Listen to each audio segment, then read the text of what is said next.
Hello friends, happy new year. आज cyber सूत्रा में हम बात करेंगे कि 2023 में क्या हुआ। तो एसेंशली एक ये रिकैप एपिसोड है और मैं बात करूंगा नई टेक्नोलॉजीज जो मैं देख रहा हूँ, acquisitions, top vulnerabilities, top incidents की ट्रेंड्स जो मैंने पर्सनली नोटिस किए हैं, ऐसे कोई इंटरेस्टिंग डॉक्यूमेंट्स जो मैंने यूनिकली मिले हो मुझे, और lastly cyber security as a market और as a stock market cyber security में क्या हुआ। ओके, तो स्टार्ट करते हैं।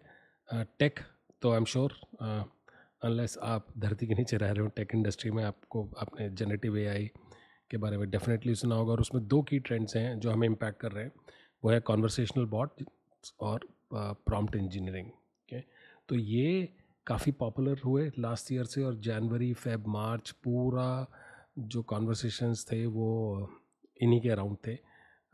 मैंने भी कुछ कवरेज करी थी जनरेटिव एआई की, कुछ कंटेंट पब्लिश किया था, तो आप देख सकते हैं मेरे इंग्लिश पॉडकास्ट पे। हिंदी वाले पे मैंने तब हिंदी वाली पॉडकास्ट स्टार्ट नहीं करी थी, मगर अगर कोई इंटरेस्टेड है तो मैं डेफिनेटली कुछ बना सकता हूँ content. But essentially going back to generative AI, ये हमारी इंडस्ट्री में ऑलरेडी आना स्टार्ट हो गया है। साइबर सिक्योरिटी के अंदर लोगों ने ऑलरेडी को पायलट्स लॉन्च कर दिए हैं एंड प्रॉम्प्ट इंजीनियरिंग भी लॉन्च हो गई, एटलीस्ट बीटा स्टेजेस में लॉन्च हो चुकी है। लोग जो लार्ज कस्टमर्स हैं जो इन प्रोडक्ट्स को यूज़ कर रहे हैं वो डेफिनेटली टेस्ट कर रहे हैं, जैसे माइक्रोसॉफ्ट और पैलो ऑल्टो, क्राउड स्ट्राइक, सब ने अपने अपने को पायलट्स लॉन्च कर दिए हैं। ओके, डिपेंडिंग ऑन वो कौन से टाइप के डेटा के साथ इंटरेक्ट कर रहे हैं, यूज़ केसेस कुछ डिफर करेंगे, मगर जहाँ पे डेटा है वहाँ आपको को पायलट्स मिलेंगे, जहाँ पे day to day incident handling है वहाँ को पायलट मिलेंगे, जहाँ क्वेरिंग है वहाँ प्रॉम्प्ट इंजीनियरिंग मिलेगी। ओके, तो इस तरह से इंडस्ट्री शेप हो रही है। उसके बाद अगर हम बात करते हैं कि नई मैंने ऐसी कोई प्रोडक्ट कैटेगरीज देखी है जो इमर्ज हो रही हैं, जिनके बारे में मैं ज़्यादा सुन रहा हूँ, तो एसेंशली वो हैं, एक तो फुल सैसी। जो लोग पहली बार इसका नाम सुन रहे हैं, SASE stands for secure access service edge. और इसके अंदर एसेंशली क्या होता है कि नेटवर्क और जो सिक्योरिटी है वो एज अ सर्विस या एज अ क्लाउड सर्विस कोई एक साथ प्रोवाइड करे, तो फुल एसएससी यानी network as a service, security as a service, कोई एक ही OEM या वेंडर इसको जो प्रोवाइड करे उसको हम फुल एसएससी कहते हैं। तो एसएससी ऑलरेडी ग्रो कर रहा था। जो लोग एसएससी पहले बारे में सुन रहे हैं, सिक्योर टी सर्विस एज, यानी जो इंफ्रा सिक्योरिटी के यूज़ केसेस होते हैं जिनको हम पहले हार्डवेयर बॉक्सेस के थ्रू या सर्वर्स के थ्रू, फिजिकल सर्वर्स के थ्रू एक्सेस करते थे, वो एज अ क्लाउड में एज अ सर्विस अवेलेबल है। तो इसको हम एसएससी कहते हैं। उसमें जो मोस्ट कॉमन होता है वो secure internet access, proxy based, या फिर VPN। ये सबसे दो कॉमन यूज़ केसेस हैं। तो ये बहुत सालों से अवेलेबल है इस तरह के सोल्यूशंस, मगर इस साल एक्चुअली 2022 में ऑलरेडी चालू हो गया था कि फुल सैसे के में काम करना चालू हो गई थी जो लीडिंग कंपनीज़ हैं। और अब ये गार्टनर नाम के जो एनालिस्ट हैं उन लोगों ने इसके बारे में रिपोर्ट निकाली, और अब कस्टमर्स भी इस तरफ मूव कर रहे हैं कि मुझे एक ही सोल्यूशन दीजिए जो कि नेटवर्क भी लाए, network performance monitoring, network availability monitoring और सिक्योरिटी एक ही जगह से बात करूँ। क्यों? क्योंकि नेटवर्क पे इवेंचुअली जो यूज़र है वो आजकल कहीं भी है, उसकी लोकेशन फिक्स नहीं है, तो उसका यूज़र एक्सपीरियंस कैसा है, उसकी कनेक्टिविटी में कैसे चल रही है, और साथ ही साथ उसकी सिक्योरिटी में एक ही जगह से मैनेज कर सकें इंस्टेड ऑफ मल्टीपल प्रोडक्ट्स। तो असेंशली ये कंसोलिडेशन, टेक्नोलॉजी कंसोलिडेशन का एक यूज़ केस है। Okay? तो फुल सैसी और पॉपुलर होगा। आप देखेंगे एक्विजिशंस कि जिनके बारे में कुछ मैं बात करूँगा, कंपनीज खुद लॉन्च करेंगी, एक्वायर करेंगी, एक ही कंपनी जो मल्टीपल यूज़ केसेस प्रोवाइड करे। Okay? जो सेकंड टेक्नोलॉजी सेट जो मुझे काफ़ी एक्टिवेटेड लगा वो था पोस्चर मैनेजमेंट टूल। मैंने कुछ पॉडकास्ट बनाए भी हैं ऑलरेडी, ASPM के बारे में और CNAP के बारे में। ओके, मगर CSPM cloud security posture management काफ़ी सालों से यूज़ हो रहा था, लेकिन जो मैंने 3-4 नई चीज़ें देखी वो है ASPM, application security posture management, data security posture management, SaaS security posture management और identity security posture management. Now इनके बारे में अलग से वीडियोस ऑलरेडी अवेलेबल हैं। ओके, मेरे पॉडकास्ट पे या मेरे यूट्यूब चैनल पे तो आप रेफ़र कर सकते हैं। बट पोस्चर मैनेजमेंट टूल्स बढ़ रहे हैं, तो इसका क्या मतलब है कि हमें ये सब जल्दी सीखना चाहिए। ओके, ताकि हम अपनी सिक्योरिटी का जो करियर है उसको उसमें एडवांस हो सके। उसके अलावा थर्ड जो मैंने देखा, CNAP। तो CNAP में क्या हो रहा है कि जो यूज़ केसेस कंसोलिडेट हो रहे हैं वो काफ़ी एक्टिव हो गया है। बहुत सारी कंपनीज इनमें इन्वेस्ट कर रही हैं। तो जब सबसे पहले CSPM CWPP का कन्वर्जेंस चालू हुआ, फिर CIM ऐड हुआ, फिर IACI स्कैनिंग, और अब वो इवेंचुअली एप्लीकेशन सिक्योरिटी भी इसके अंदर आ गया है। तो एप्लीकेशन सिक्योरिटी, क्लाउड सिक्योरिटी मर्ज हो रहा है और CNAPP ये काम कर रहा है। ओके, तो जो एपसेक या एप्लीकेशन सिक्योरिटी का जो लैंडस्केप है वो कम्प्लीटली रीडिफाइन हो रहा है। वो लोग काम कर रहे हैं कि हम वर्कलोड की तरफ मॉनिटरिंग कर सकें, क्लाउड मॉनिटरिंग कर सकें, और एप्लीकेशन जो CNAPP वाले लोग हैं जिनके पास CWP CSPM पहले से था, वो लोग काम कर रहे हैं कि हम एप्लीकेशन सिक्योरिटी का कैप्चर कर सकें। क्यों हो रहा है ऐसा? क्योंकि क्लाउड नेटिव टेक्नोलॉजीज़ बढ़ती जा रही हैं, माइक्रो सर्विसेज बेस्ड डॉकराइज्ड जो एप्लीकेशंस हैं वो बढ़ती जा रही हैं, और उनके लिए सिक्योरिटी मॉनिटरिंग के लिए टिपिकली 10 से 12 प्रोडक्ट लगते हैं कई बार। तो CNAPP जो प्लेटफॉर्म है वो एक ही प्रोडक्ट के अंदर वो सारी यूज़ केसेस एड्रेस करते हैं, और इसलिए जो कंपनीज हैं जो इसमें इन्वर्ट कर रही हैं वो CNAPP पे फोकस कर रही हैं। ओके, तो CNAPP ग्रो कर रहा है, तो learn CNAPP as much as you can if you are in that space. जो चौथी कैटेगरी मैंने देखी इस साल, वो देखा कि ऑटोनॉमस SOC के बारे में बात होनी चालू हो गई है। SOC एंटायर स्पेस जिसमें मल्टीपल करीब 7 या 8 टेक्नोलॉजीज़ काम करती हैं, जिसके अंदर detection technologies, response technologies, attack surface related technologies हैं, सब मिलके एक साथ काम कर सकती हैं। ऑल्सो थ्रेट इंटेलिजेंस टेक्नोलॉजीज़, ये सब जो मिलके काम करती हैं ये कंसोलिडेट हो रही हैं। ओके, तो आपको कंपनीज दिखाई देंगी जो इस स्पेस में नहीं थी, उनके पास कोई टूल नहीं था तो वो खरीद रहे हैं, या वो बिल्ड कर रहे हैं नेटिवली। तो इसमें बहुत ज़्यादा एक्टिविटी होगी। और 2018-19 में XDR से ये चालू हुआ था कि डिटेक्शन रिस्पॉन्स में आप लॉग सिम के यूज़ केस ऐड कर दीजिए, लेकिन अब ये पूरा SOC का स्पेस ऑटोनॉमस SOC की वजह से, और ऑटोनॉमस में इसलिए कह रहा हूँ बिकॉज जनरेटिव AI बेस्ड या AI बेस्ड इनोवेशन बहुत एक्टिव हो गया है। ओके, और प्रॉम्प्ट इंजीनियरिंग को पायलट स्पेस में सबसे पहले अनाउंस हुए हैं। तो मुझे याद है माइक्रोसॉफ्ट, पालो अल्टो ऑलरेडी इन लोगों ने अनाउंस कर दिए थे, और अब जो बाकी कंपनीज हैं उन लोगों ने भी पिछले 3-4 महीनों में अनाउंस किए। तो ये थी इमर्जिंग और मैच्योरिंग कैटेगरीज। तो ये इनोवेशन हो रहा है।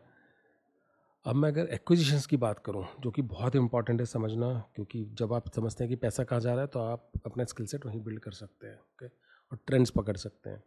जैसे थैलेस नाम की कंपनी है जो डेटा सिक्योरिटी के लिए फेमस है, उन्होंने इम्परवा नाम की एप्लीकेशन सिक्योरिटी कंपनी को एक्वायर किया है। ओके, सिस्को जो कि अपने नेटवर्किंग और ऑब्जर्वेबिलिटी प्रोडक्ट से लिए पॉपुलर है, उन्होंने स्प्लंक नाम की कंपनी को एक्वायर किया है। $28 बिलियन, आई थिंक ये सबसे बड़ा एक्विजिशन था लास्ट ईयर का साइबर सिक्योरिटी पर्सपेक्टिव से। और स्प्लंक की ताकत है एनालिटिक्स एंड ऑब्जर्वेबिलिटी डेटा, तो वो सिस्को बहुत कॉमन मिलता है हर बड़े नेटवर्क में, और स्प्लंक की जो एनालिटिक्स है वो बहुत स्ट्रॉन्ग है। तो I think with combining Cisco and Splunk, so hopefully it makes good use cases for monitoring. Okay, उसके अलावा सिस्को ने एक और कंपनी एक्वायर करी है, आइसोवैलेंट, जो कि क्लाउड नेटिव नेटवर्किंग में काम करती है। चेकपॉइंट ने कंपनी एक्वायर करी है पेरीमीटर 81 नाम की, जो कि SSE कंपनी है, वही सिक्योरिटी सर्विस है जो मैंने पहले बात करी थी। ऑक्टा ने एक कंपनी एक्वायर करी है स्पेरा सिक्योरिटी, जो कि आइडेंटिटी सिक्योरिटी पोस्चर मैनेजमेंट में काम करती है। ओके, और ऑक्टा किस में काम करता है? वो आइडेंटिटी मैनेजमेंट, जिसमें मोस्ट कॉमन यूज़ केसेस हैं उसके single sign on, multi factor authentication और IGA। ओके, जो लोग ये सारी टर्म्स को पहली बार सुन रहे हैं, प्लीज़ आप नोट डाउन कर लीजिए, गूगल करिए, आपको मिल जाएगा। और कुछ इश्यूज़ हो तो ढूंढने में मटेरियल, या आपको नहीं समझ में आ रहा हो तो मुझे बताइए, मैंने बहुत सारा कंटेंट डेवलप करूँगा। मैं एक IAM एक्सपर्ट्स ला रहा हूँ जल्दी, एक फ्रेंड को I get him to come to our podcast, और फिर हम सीख सकते हैं IAM के बारे में।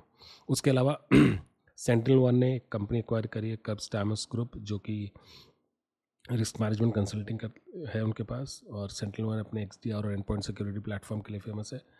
ब्रॉडकॉम ने VMware नाम की एक कंपनी एक्वायर करी है। VMware वर्चुअलाइजेशन के लिए नंबर 1 प्रोवाइडर है, और ब्रॉडकॉम के पास ऑलरेडी कुछ सिमेंटिक नाम की कंपनी थी जो साइबर सिक्योरिटी के बहुत सारे प्रोडक्ट्स बनाती है उनके पोर्टफोलियो में। और VMware के पास कुछ सिक्योरिटी प्रोडक्ट्स हैं, जिसमें मोस्ट पॉपुलर है उनका वो कार्बन ब्लैक नाम का एक एंड पॉइंट प्रोटेक्शन और डिटेक्शन EDR प्रोडक्ट है, EPP EDR।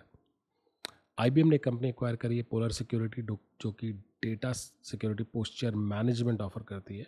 ओके, और IBM के पास खुद जो सबसे पॉपुलर प्रोडक्ट्स है वो उनका गार्डियम है, जो कि डेटा सिक्योरिटी के लिए यूज़ होता है। QRadar है जो कि SIM है, ASM के लिए उनका रेंडोरी रैकॉन नाम का एक प्लेटफॉर्म है, उनका EDR प्लेटफॉर्म है, उनके पास एक सोर प्लेटफॉर्म है, और भी मल्टीपल प्लेटफॉर्म्स हैं जो फ्रॉड डिटेक्शन के काम आते हैं। ओके, एक्सेंचर ने कंपनी को एक्वायर करी है, इनोटेक सिक्योरिटी, जो कि स्पेनिश कंपनी है साइबर सिक्योरिटी सर्विसेज की। तो I think Accenture in Spain में अपनी सर्विसेज और प्रेजेंस बढ़ाना चाहता था, तो इसलिए उन लोगों ने इनोटेक को एक्वायर कर लिया। प्रूफ पॉइंट नाम की कंपनी, जो कि बहुत पॉपुलर है ईमेल सिक्योरिटी के लिए, उसने एक एक्वायर करी है टेसियन, और वो मिसडायरेक्टेड ईमेल्स और डेटा एक्सफिल्ट्रेशन के लिए सोल्यूशन बनाती है। पालो अल्टो ने 2 कंपनी एक्वायर करी 2023 में, डिग सिक्योरिटी DSPM के लिए, और टैलन जो कि सिक्योर एंटरप्राइज ब्राउज़र के लिए है। ये उनके सैसी प्लेटफॉर्म में जाएगी as per their latest press release. और लास्टली क्राउड स्ट्राइक ने ASPM के लिए बायोनिक नाम की कंपनी एक्वायर करी है। ओके, तो ये तो अब आप लोग सोच रहे हैं इतने एक्विजिशंस हैं, और ये बाय द वे मैंने सारे कवर नहीं किए हैं, मैंने मोस्ट पॉपुलर एक्विजिशंस कवर किए हैं। It's hard to cover everything, फिर बोरिंग हो जाता है। बट इसमें से ट्रेंड्स क्या है, आपने SSE सुना, आपने एनालिटिक्स सुना, आपने क्लाउड नेटिव सुना, आपने DSPM सुना, आपने ASPM सुना। ओके, ये वही ट्रेंड्स है जो मैं पहले बात कर रहा था कि ये फ्यूचर एरियाज़ है जो ग्रोथ होंगे। तो जब कोई कंपनी दूसरी कंपनी को पैसे देके खरीदती है, यानी इनको उसमें बिजनेस पोटेंशियल लगता है।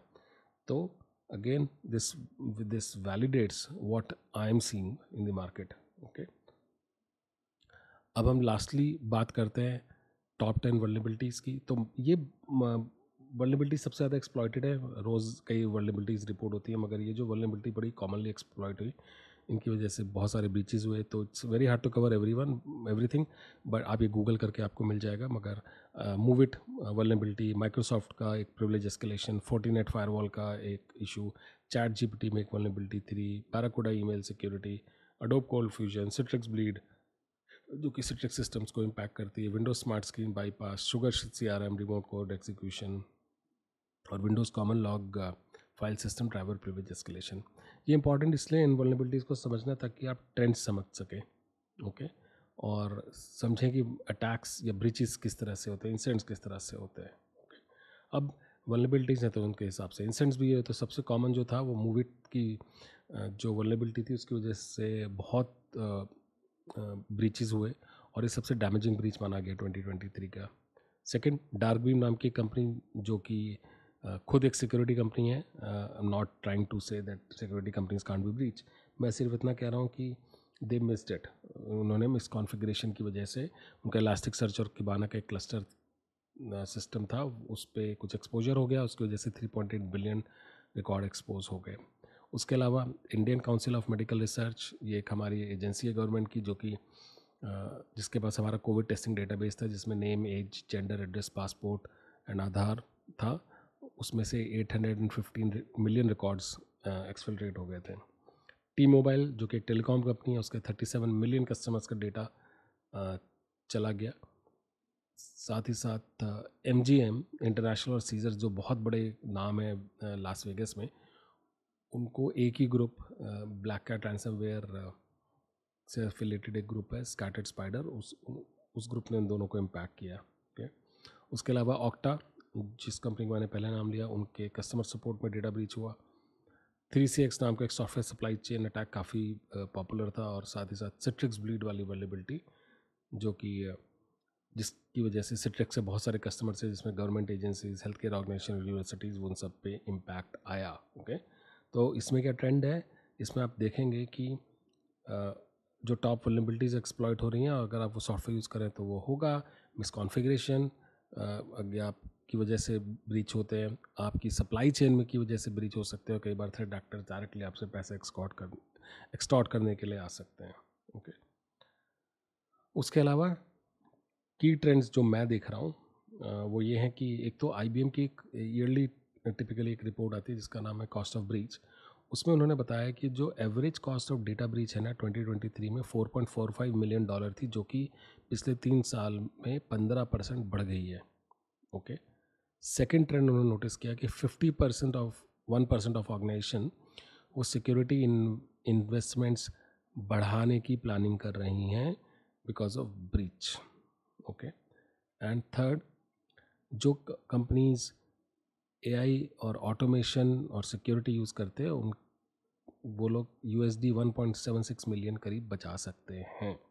ओके, उसके अलावा पालो अल्टो नेटवर्क्स वर्ल्ड की पहली साइबर सिक्योरिटी कंपनी बन गई जिसका $100 बिलियन मार्केट कैप था, और इसमें से करीब 200 इस उनकी जो लास्ट एनुअल रिपोर्ट थी उसमें एक इम्पॉर्टेंट पॉइंट ये भी था कि $200 मिलियन उनका एक ऑटोनोमस सॉक प्लेटफॉर्म है, उससे रेवेन्यू आया है। नाउ रेवेन्यू और मार्केट कैप को आप दोनों पॉइंट्स रिलेटेड नहीं है, बट एक साइबर सिक्योरिटी कंपनी का $100 बिलियन मार्केट कैप होना बहुत बड़ी बात है। I think it's just a start. तो साइबर सिक्योरिटी और रिलेवेंट होती जा रही है, that's the takeaway. Okay, एक जो मैंने ट्रेंड ऑब्जर्व किया वो ये है कि सिक्योरिटी प्लेटफॉर्म्स अब ज़्यादातर SaaS में अवेलेबल हो गए हैं। तो पहले क्या होता था, हार्डवेयर आते थे, सर्वर आपको खरीदना पड़ता था, लेकिन अब एज SaaS सर्विस बहुत कॉमन हो गया है सिक्योरिटी प्लेटफॉर्म्स को यूज़ करना। पहले मुझे याद है जब हम लोग बात करते थे लोगों से, तो वो बोलते थे नहीं, मेरा डेटा क्लाउड पर नहीं जाना चाहिए, मैं SaaS में नहीं दूंगा, और अब ये बड़ा कॉमन हो गया है। ओके, हाँ, इतना हो रहा है कि डेटा प्रिवेसी, डेटा लोकलाइजेशन बड़ा इंपॉर्टेंट है, और वो एक्सपेक्ट करा जाता है कि जहाँ से आप SaaS सर्विस दे रहे हैं जिस डेटा सेंटर में, उसके कुछ बेसिक सर्टिफिकेशंस हो वो आपको देना चाहिए before you provide that service. और एक बहुत कॉमन ट्रेंड में जो अब देख रहा हूँ वो है वेंडर कंसोलिडेशन और IT सिंप्लीफिकेशन, यानी ऐसे वेंडर्स जो कि मल्टीपल यूज़ केस एड्रेस कर सकते हैं, जो आमतौर पे लार्ज साइबर सिक्योरिटी कंपनीज है, उनकी डील साइज़ बढ़ती जा रही है। तो आमतौर पे क्या होता है कि लेट्स से एक सैसी के दो कॉमन यूज़ केसेस जो मैंने बोले कि एक है सिक्योर इंटरनेट एक्सेस, दूसरा है सिक्योर प्राइवेट एक्सेस है, VPN एक्सेस, यानी आप कंपनी के नेटवर्क कवर कर सकें। तो आमतौर पे SSC कंपनीज क्या करती हैं, पहले वो सिक्योर इंटरनेट एक्सेस भेजती हैं, वो अच्छा चल जाता है, कस्टमर सेटिस्फाइड है, फिर वो सेकंड मॉड्यूल भेज देंगी। ठीक है, उसके बाद अगर वो चल गया तो फिर वो CAS भी भेज देंगी, SSPM भेज देंगी, रिमोट ब्राउज़र आइसोलेशन भेज देंगी। ठीक है, तो ये मॉड्यूल बेस्ड अडॉप्शन रेट है, बढ़ता जा रहा है, और सिर्फ SSC में नहीं है, SOC में है। ठीक है, ईमेल सिक्योरिटी में। तो अगर आप अच्छा प्रोडक्ट बना रहे हैं as a cyber security company, तो it's very there is a very high chance कि कस्टमर आपके दूसरे यूज़ केसेस भी लेंगे, क्योंकि उनके लिए आसान है उसको मैनेज करना, एक ही बंदे से बात करनी है, इंटरफेस की ज़्यादा ट्रेनिंग नहीं होनी। ठीक है, और इसका ये पॉजिटिव साइड है। नेगेटिव साइड क्या है कि लार्ज कंपनीज में एटलीस्ट ये हो रहा है कि वो छोटी कंपनीज को रिप्लेस करके, या एक पर्टिकुलर कंपनी जो एक यूज़ केस के लिए यूज़ हो रही है उसको रिप्लेस करके प्लेटफॉर्म पे जा रहे हैं। ठीक है, तो ये होगा cost saving, global cost saving important है, ग्लोबल इन्फ्लेशन और इंटरेस्ट रेट बढ़ रहे हैं, तो इनकी वजह से ये हो रहा है।